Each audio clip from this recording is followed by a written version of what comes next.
Fala galera, bora continuar? Atos 13. Vamos! A primeira viagem missionária de Paulo. Barnabé e Saulo começam o seu trabalho. Falei que Atos 13? Atos 13. Se eu não falei, estou falando agora. Atos 13. Na igreja de Antioquia havia os seguintes profetas e mestres: Barnabé, Simeão, chamado o Negro, Lúcio, de Cirene, Manaém, que havia sido criado junto com o governador Herodes e Saulo. Certa vez, quando eles estavam adorando o Senhor e jejuando, o Espírito Santo disse: Fica aí a dica, hein? Fica aí a dica, hein? Certa vez, quando eles estavam adorando o Senhor e jejuando, se você não jejua, tá aqui a dica. Jejuando, o Espírito Santo disse: Separem para mim Barnabé e Saulo, a fim de fazerem o trabalho para o qual eu os tenho chamado.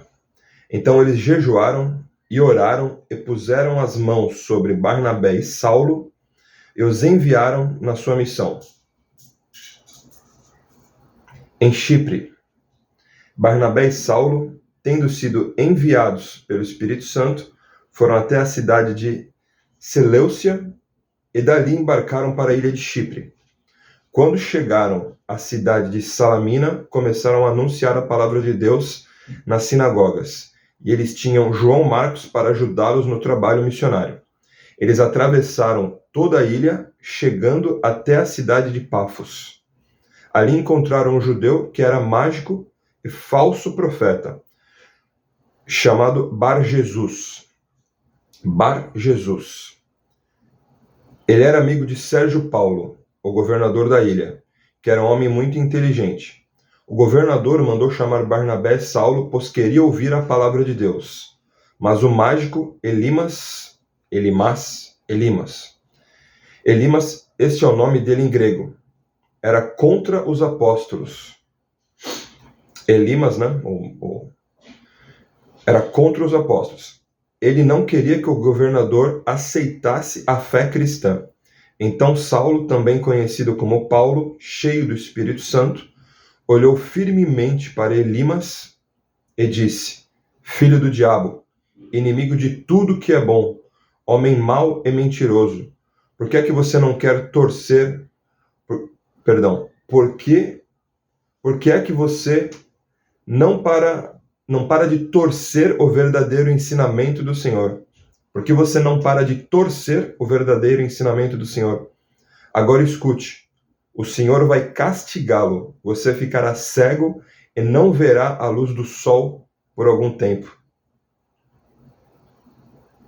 Forte, hein? Coisa que aconteceu com outros, né? Durante a Bíblia.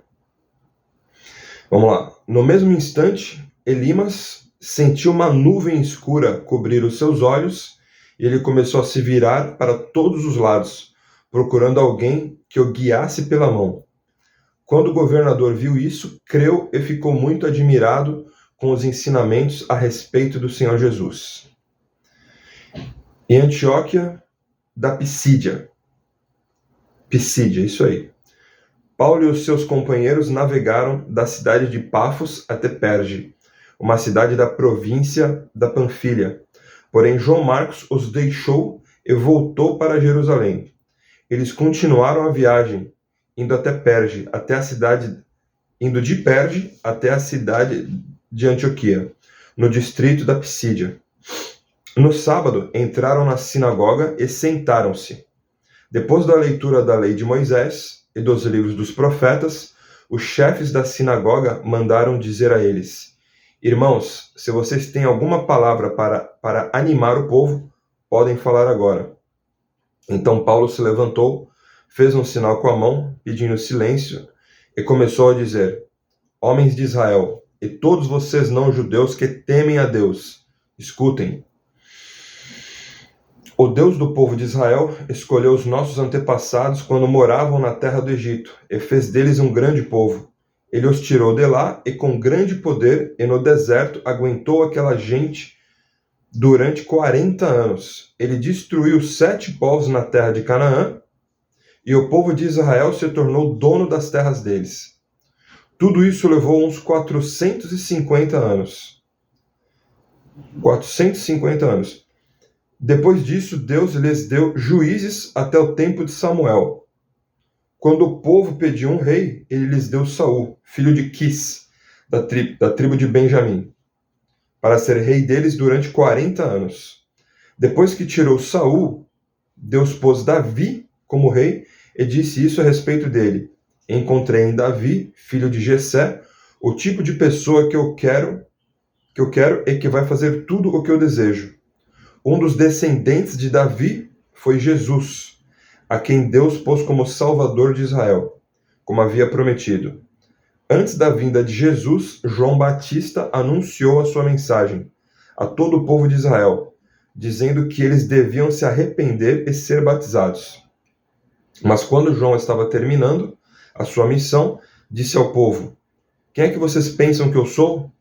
Eu não sou aquele que vocês estão esperando, mas escutem, ele vem depois de mim, porém eu não mereço a honra de tirar as sandálias dos pés dele. Paulo continuou: meus irmãos, descendentes de Abraão, e também vocês não-judeus que temem a Deus, escutem. Essa mensagem de salvação foi mandada para todos nós. De fato, os moradores de Jerusalém e os seus líderes não entenderam que Jesus é o Salvador. E também não compreenderam as palavras dos livros dos profetas, que são lidos todos os sábados. Mesmo assim, ao condenarem Jesus, eles estavam cumprindo essas profecias. Embora não encontrassem nenhuma razão para condená-lo à morte, pediram a Pilatos que mandasse matá-lo. Depois de fazerem tudo o que as Escrituras Sagradas falam a respeito dele, eles o tiraram da cruz e o puseram num túmulo. Mas Deus o ressuscitou. E durante muitos dias ele apareceu às pessoas que o tinham acompanhado da Galiléia até Jerusalém. Agora essas pessoas são testemunhas que falam a respeito de Jesus ao povo de Israel. E nós estamos aqui para trazer o Evangelho a vocês. Deus fez agora para nós o que havia prometido aos nossos antepassados.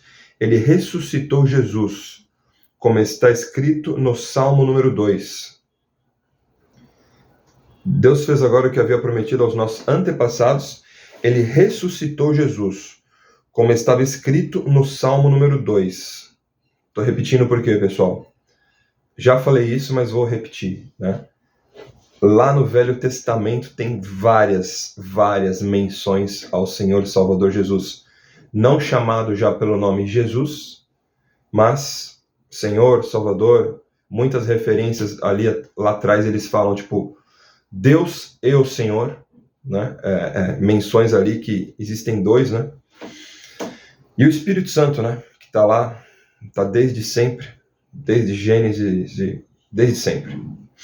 Deus, como diz um filme que eu gosto muito, e está aqui também, Deus está além do tempo, né? O Espírito Santo, o Senhor Jesus e Deus está além, está acima, é atemporal. Vamos lá, Salmo número 2. Você é meu filho, é o meu filho. Hoje eu me tornei o seu pai. E foi isso o que Deus disse a respeito da ressurreição de Jesus, afirmando que ele nunca seria destruído pela morte. Eu vou dar a vocês as bênçãos sagradas e certas que prometi a Davi. Em outra parte das Escrituras, lemos também: tu não deixarás que o teu dedicado servo apodreça na sepultura. E foi exatamente o que aconteceu, né? Ele foi ressuscitado, né? Foi ressuscitado e você conhece a história já. E Paulo disse ainda: na verdade, Davi, no seu templo, cumpriu os planos de Deus. Depois morreu, foi sepultado ao lado dos seus antepassados e apodreceu na sepultura. Mas isso não aconteceu com aquele que Deus ressuscitou. Meus irmãos, todos vocês precisam saber com certeza que é por meio de Jesus que a mensagem do perdão de pecados é anunciada a vocês. Precisam saber também que quem crê é libertado de todos os pecados dos quais a lei de Moisés não pode livrar. Portanto, tenham cuidado para que não aconteça o que os profetas disseram. Prestem atenção, vocês que zombam de Deus. Fiquem espantados e morram, pois o que vou fazer agora é uma coisa em que vocês não acreditariam, mesmo que alguém explicasse. Quando Paulo e Barnabé estavam saindo da reunião, as pessoas pediram com insistência que eles voltassem no sábado seguinte, a fim de falarem sobre o mesmo assunto.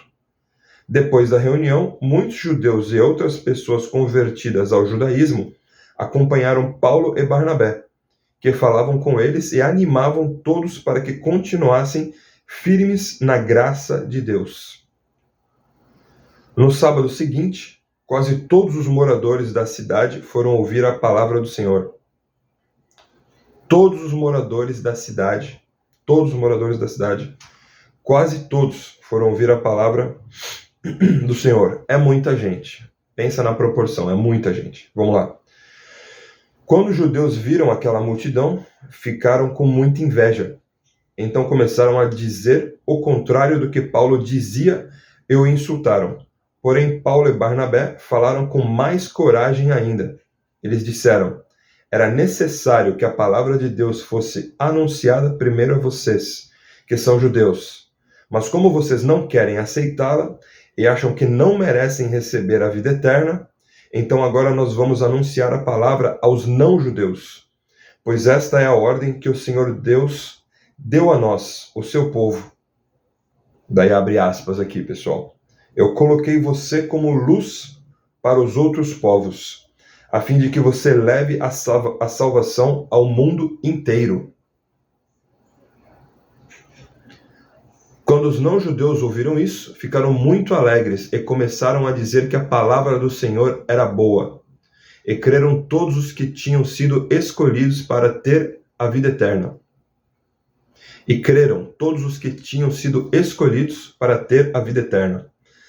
A palavra do Senhor se espalhou por toda aquela região, mas os judeus atiçaram as mulheres não judias da alta sociedade, convertidas ao judaísmo, e também os homens mais importantes da cidade. E começaram a perseguir Paulo e Barnabé e os expulsaram daquela região.